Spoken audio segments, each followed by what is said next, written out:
A life built on trust shattered by a single sentence. At a celebration of love, a declaration of war. He found someone new. She found her voice. A wife abandoned. A mother betrayed. 33 years erased. But some secrets can't stay buried. The truth is a weapon, and she's ready to use it. Some vows are broken in hushed whispers, others under the glare of 1,000. The clinking of champagne glasses and warm chatter filled the opulent ballroom, a symphony to celebrate Julian's wedding. My heart, a familiar anchor of 33 years, felt full as Elias, my husband, tapped the microphone. He began with a toast to our son, then paused, his gaze sweeping over the room, settling on me with an unsettling stillness. A cold dread seeped into my veins as he cleared his throat, the mic amplifying his next words to a chilling clarity. And this is the moment I need to say this, Iris. We're over. I've found someone else. The world tilted, the crystal lights above him seeming to mock our shared history. Across the linen-draped table, Serafina, his secretary, in a blazing, "Julian, my son," gasped, his chair scraping loudly as he surged forward, his voice raw with disbelief. "Dad, stop it right now," he pleaded, but I gently touched his arm. My heart had shattered, yet I felt a strange calm. I unzipped my pearl clutch, pulled out a manila envelope, and placed it deliberately on the— "Thanks for the heads up," I stated, my voice steady despite the seismic shift in my universe. Then, I leaned over and pressed a soft kiss to Julian's forehead. A deafening silence enveloped the grand ballroom, broken only by the distant murmur of stunned guests. Julian's hand trembled on my arm as we navigated the stunned faces, his fiancée, Leona, rushing to meet us, her own. We stepped out into the cool night air, the city lights a stark contrast to the burning chaos within. "Mom, what was that? What was in that envelope?" Julian's voice was a ragged whisper, his anger now mixed with profound worry. I pulled him into a tight embrace, resting my cheek against his.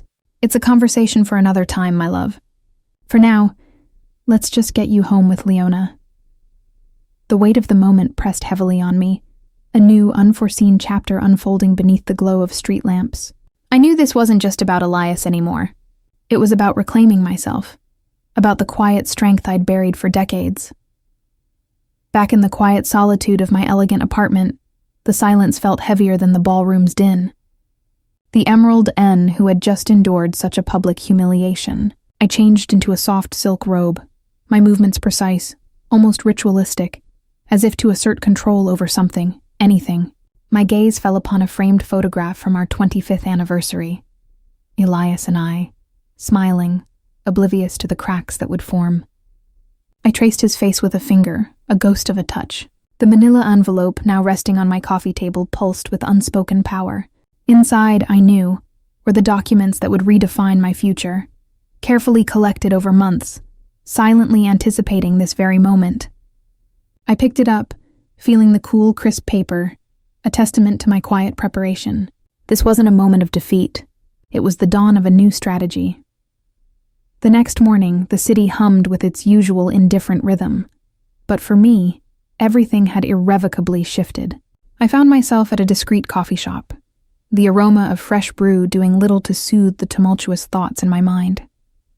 Across from me sat Amelia Vance, my trusted legal counsel, her expression a mix of concern and professional resolve. I pushed the manila envelope across the polished table, the documents within detailing Elias's hidden financial maneuvers. "He thought he could blindside me," I said, my voice low but firm. "But I've been seeing for a while now." Amelia nodded, her, "This is thorough, Iris. More than enough to build a solid case." A flicker of triumph, cold and sharp, ignited within me. Elias had made a grand spectacle of his betrayal, but he had underestimated the woman he thought he knew. This was no longer just about a broken marriage. It was about justice, about proving that 33 years of loyalty deserved more than a public discard. The fight had only just begun. The sterile med the documents onto his sleek mahogany desk. His face, usually composed, was contorted with disbelief and fury as he stared at the divorce papers and the detailed financial claims. "Iris, what is this? You think you can just ambush me like this?" he spat, his voice laced with a venom I hadn't heard in years. I met his gaze, my own steady, the calm a stark contrast to his raging storm. You ambushed me, Elias. This is simply my response. He scoffed, running a hand through his neatly trimmed gray. Don't play the innocent victim. You're trying to ruin me! I remained silent, allowing the weight of his own words to settle between us. He had underestimated my capacity for foresight, for protection. The battle lines were drawn, clear and undeniable, in the cold light of his corporate sanctuary. The silence stretched, heavy with unspoken accusations and the echoes of a broken past, marking the true beginning of our war. Julian arrived at my apartment later that evening, his usual athletic confidence replaced by a strained anxiety. He slumped onto the sofa, running his hands through his short, dark fade haircut, the events of the wedding dinner clearly weighing heavily on him. Mom, I don't understand.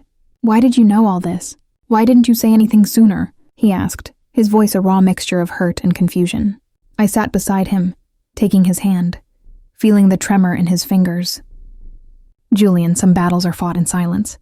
I couldn't tell you, couldn't risk revealing my hand before the right moment. I needed to protect us, to protect your future. His answers in the depths of my composure. He was struggling to reconcile the father he knew with the man who had publicly disgraced our family. The betrayal ran deep, affecting us all. But I knew I had to be the rock, the unwavering foundation in this shifting landscape of deceit. I gently squeezed his hand, a silent promise of my unwavering love and protection. Elias paced his opulent penthouse living room, a half-empty glass of amber liquid clutched in his hand, the city lights twinkling indifferently outside the floor-to-ceiling windows. Serafina sat on a velvet chaise lounge observing him, a predatory glint in her. She's playing dirty, Serafina. Those financial documents. She must have been planning this for months, Elias exclaimed, his voice tight with frustration. Serafina coolly crossed her long legs. Darling, of course she was. You didn't expect her to just roll over, did you? She's not a fool. A subtle smirk played on her lips. Perhaps we need to remind her who holds the real power. A little public damage control? Or perhaps a preemptive strike? Elias stopped pacing, turning to her, a calculating look slowly replacing his anger. Her words ignited a spark of his old manipulative charm, a dangerous glint in his. The game was escalating, and Serafina was clearly enjoying her role as a strategist in his downfall. The silence hung heavy, filled with the unspoken agreement of their shared dark ambition. Days later, the news cycle was abuzz. Amelia and I sat in a conference room, the hum of fluorescent lights a dull counterpoint to the relentless media storm outside. Iris, the public reaction to your filing is overwhelmingly in your favor. Elias's carefully curated image is cracking, Amelia stated, her voice calm and authoritative as she gestured to the news feeds on her tablet. I looked out the window, watching the city below, a profound sense of purpose settling over me. He chose to make it public. Now he'll face the consequences of his actions in the light of day. We had decided to file an injunction against certain asset transfers, further tightening the legal net around Elias. The phone rang, Amelia answered, her expression shifting slightly. She listened intently, then covered the receiver. Iris, it's Julian. He says Elias is threatening to cut off his inheritance, explicitly linking it to Julian's support for you. Elias claims you've poisoned Julian against him. My breath caught. Elias was weaponizing their son. The stakes had just become intensely personal, forcing a mother's hand in a way I never anticipated. Julian stood in my living room, the city lights reflecting in his troubled. His athletic build, usually a source of confidence, seemed to slump under the invisible weight of his father's threat. He actually called Mom, Julian began, his voice barely a whisper. He said if I don't publicly denounce your actions, if I continue to support you, he'll disinherit me entirely. My heart ached, not for the inheritance, but for the callousness Elias displayed towards our son. That money means nothing, Julian, if it comes with the cost of your integrity, I told him, stepping closer. He looked at me, a deep conflict warring within him. But it's my future, my security with Leona, he argued, his hands running through his short, dark fade haircut in frustration. He's making me choose, Mom. How can he do this? The air grew thick with unspoken pain, a father's manipulation poisoning the familial bond. Elias adjusted his tie in the mirror of the anger simmering beneath. Serafina, sleek and composed in a vibrant, the public sentiment is shifting, Elias, she said, her voice a low murmur. We need to counter Iris's narrative. Paint her as the vindictive ex-wife, not the wronged woman. He nodded, a predatory gleam in his eye. Julian's choice will also play a crucial role. A son choosing his father over a mother consumed by bitterness.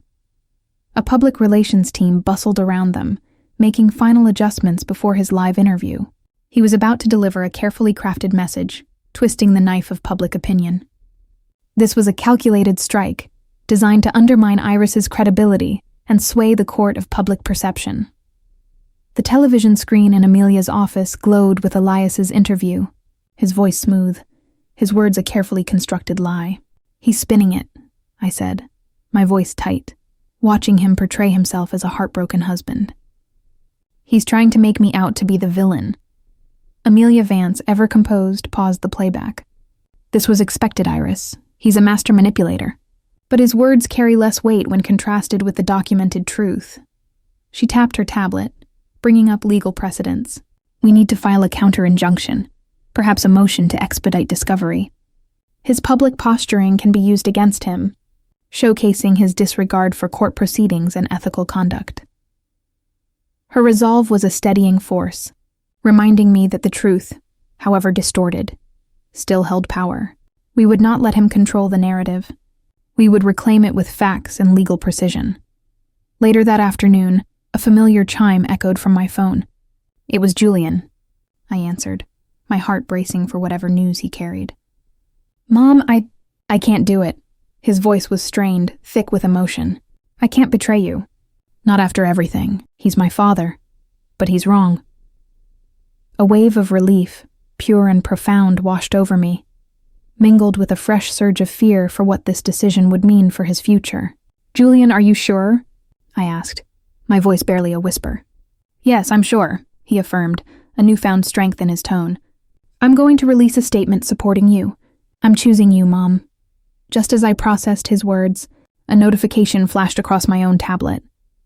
An anonymous email had arrived, containing images and files, clearly implicating Elias in a far more serious financial impropriety than we had imagined, involving international transfers. The stakes of this battle had just exploded, revealing a hidden depth to Elias's deception that threatened to unravel everything.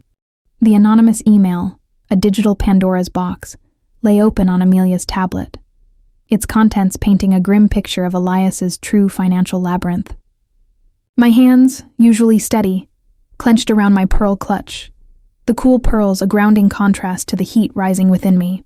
Amelia, ever the stoic professional, meticulously cross-referenced the files, her brows furrowed in intense concentration. This isn't just a breach of marital assets, Iris, she stated, her voice low. This is a pattern of international fraud. Shell corporations, offshore accounts.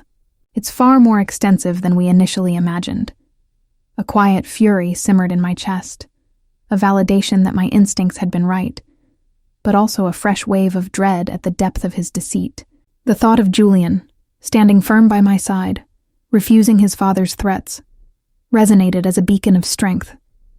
He truly thought he was untouchable, I murmured, the words laced with a bitter understanding. Amelia looked up, her gaze meeting mine, a shared acknowledgement of the treacherous path ahead. This changes everything, she affirmed, her voice hardening with resolve. The air in her sophisticated office crackled with the weight of the new revelation, pushing our strategy into uncharted, perilous waters. Julian's public statement reverberated across every news outlet, a defiant testament to his unwavering loyalty. His clear, steady voice, broadcast from a hastily arranged press conference, echoed in the silent, opulent halls of Elias's penthouse.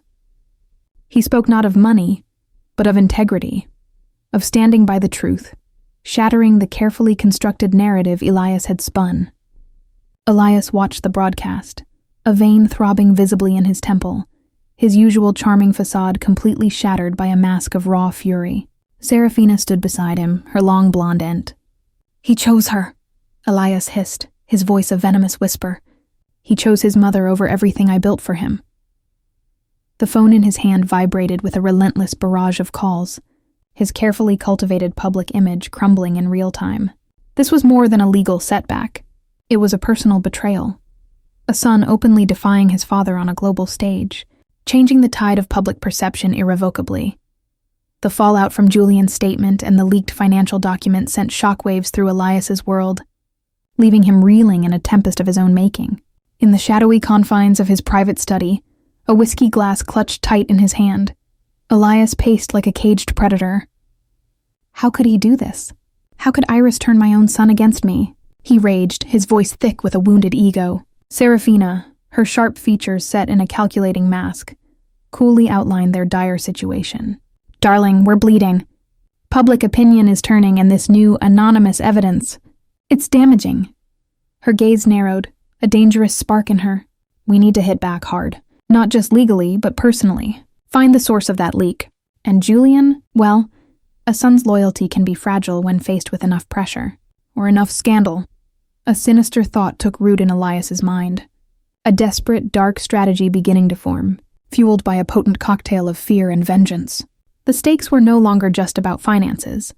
They were about reputation, about power, and about a willingness to destroy anyone who stood in their way. Back in Amelia's office, the atmosphere was charged with a renewed sense of purpose, fueled by Julian's courageous stand and the explosive new evidence. My gaze swept over Julian and Amelia, a profound sense of gratitude and determination settling within me. This international fraud, I began, my voice steady. This is the key, isn't it? This proves the true extent of his duplicity. Amelia nodded, her finger tracing a complex diagram on a large monitor. Absolutely. We have enough now to not only expose him, but to demonstrate a clear pattern of criminal intent. The anonymous tip provided irrefutable proof. Julian, his face etched with a newfound maturity, leaned forward. So what's the next step? How do we make sure everyone knows what he truly is? A potent silence hung in the air as Amelia looked between us, her expression firm. We don't just file. We go for a public disclosure. We hold a press conference of our own, armed with this evidence, and let the truth speak for itself. My heart pounded, a mixture of fear and fierce resolve. This was it. We were about to unleash a storm that would shatter Elias's world irrevocably. The battle for justice was about to enter its most public and most dangerous phase. The hum of camera flashes filled the grand press conference room, a stark counterpoint to the quiet determination etched on my face. Amelia, sharp and focused, stood beside me, while Julian, resolute, took his place at the podium. I stepped forward, the weight of 33 years of loyalty and betrayal settling on my shoulders as I began to speak. At my son's wedding dinner, my husband announced, "We're over. I've found someone new." That moment was not merely a personal wound. It was the public unveiling of a deeply hidden life of deceit. My voice, though soft, carried the weight of my resolve, amplified by the microphones. We presented the irrefutable evidence, a meticulously organized binder of international transfers, shell corporations, and offshore accounts. The murmur among reporters grew into a clamor as the true extent of Elias's fraud became undeniable. This was not just a divorce. It was a revelation, shattering his carefully constructed empire in the blinding light of public scrutiny. The television screen in Elias's opulent office flickered, showing Iris at the podium, her voice calm but devastatingly clear. Elias watched, rooted to the spot, the color draining from his face as the gravity of the public disclosure hit him. No, this can't be happening," he stammered, his usual composure utterly shattered, his hands clenching into fists. Serafina, who had been nervously pacing, stopped abruptly, her long blonde. "She's destroyed everything, Elias. Your reputation, your company." Her voice, usually so sharp, now carried a tremor of genuine fear. He turned his, "This is all your fault, Serafina. You assured me she had nothing." The accusations hung heavy in the air, their partnership, once a united front of ambition, now cracking under the immense pressure of public exposure and impending ruin. Later that evening, the city lights twinkled outside my apartment window, a calming presence after the day's storm. Julian sat beside me on the sofa, a quiet strength emanating from him. He reached for my hand, his grip firm. "Mom, you were incredible today, brave." His voice was thick with emotion, his loyalty a balm to my weary soul. I leaned my head on his shoulder, a sigh escaping me. "It wasn't easy, Julian. but I knew I had to. Not just for me, but for us. For the truth. The public fight had been draining. The emotional toll heavy. But seeing the truth finally exposed brought a profound sense of vindication. He called me, Julian admitted, his voice low. Begged me to retract my statement, swore he'd ruin me if I didn't. But I told him, I'm with you, Mom, always. A quiet, fierce pride swelled within me. We had faced the fire, and our bond had only grown stronger. In a secluded, dimly lit private club, Elias sat hunched over a dark table, a glass of expensive whiskey untouched before him. His phone was pressed to his ear, his voice a low, dangerous growl. I don't care about the consequences anymore. Iris has destroyed me. Now I'm going to destroy her. I want you to find anything at all, that can discredit her. Her past, her finances, her character. Dig deep, make it ugly. He was breathing heavily, his desperation pushing him to darker, more reckless measures. And Julian? His career, his reputation, make sure he pays for his betrayal. A sinister resolve settled over his features. The legal battle had shifted, spiraling into a venomous personal vendetta, as Elias, cornered and desperate, prepared to unleash a final, devastating attack, regardless of the collateral damage. Elias's desperate order echoed in the empty halls of his opulent home, but the hired investigator found nothing. Instead, the walls of his empire began to truly crumble. One morning, Serafina burst into his study, her face pale, a financial newspaper clutched in her trembling hand. Elias, the board. They're calling for an emergency meeting. There are rumors of investigations, of freezing assets, she cried, her voice cracking with fear. His phone, which had been silent for days, suddenly buzzed with a call from his senior counsel, the news undoubtedly grim. Elias stared blankly at the headline, his name splattered across the front page, linked to the fraud allegations, his perfectly curated image now shattered beyond repair. The weight of his impending downfall pressed heavily on him, a chilling silence replacing his once commanding presence. He looked at Serafina, the shared ambition between them now replaced by a desperate mutual fear. They're coming for us, aren't they? He whispered, the question laced with a newfound vulnerability. The courtroom was hushed, every gaze fixed on Iris as she sat in the witness stand, her voice clear and resonant. For 33 years I built a life, a family on trust. When that trust was shattered publicly, I chose to reclaim my truth, not just for myself, but for every woman who has ever been underestimated. She testified, her gaze sweeping briefly to Julian, who sat with Amelia, offering a silent nod of support. Elias, looking visibly shaken and aged, watched from the defense table, his attempts to discredit her through fabricated evidence having utterly failed. His lawyer's weak cross-examination crumbled under Iris's calm, factual responses. Julian, called as a witness, spoke with unwavering conviction about his father's threats and his choice to stand by his mother, solidifying the narrative of integrity. The judge listened intently, her expression unreadable. As the final arguments concluded, the weight of justice hanging in the air. Days after the verdict, the news broke. Elias Amani was found guilty of multiple counts of financial fraud and embezzlement, facing significant prison time and forfeiture of assets. Serafina Dubois, implicated in several of the schemes, was also charged as an accomplice. The world that Elias had so meticulously built collapsed around him. Julian and I sat quietly in my apartment, watching the news report, a sense of weary finality settling between us. It's over, Mom, Julian said softly, his hand resting on my arm. He's facing what he deserves. I nodded, a deep breath escaping me, not of triumph, but of profound relief. The bitterness began to recede, replaced by the quiet understanding that justice, however painful, had been served.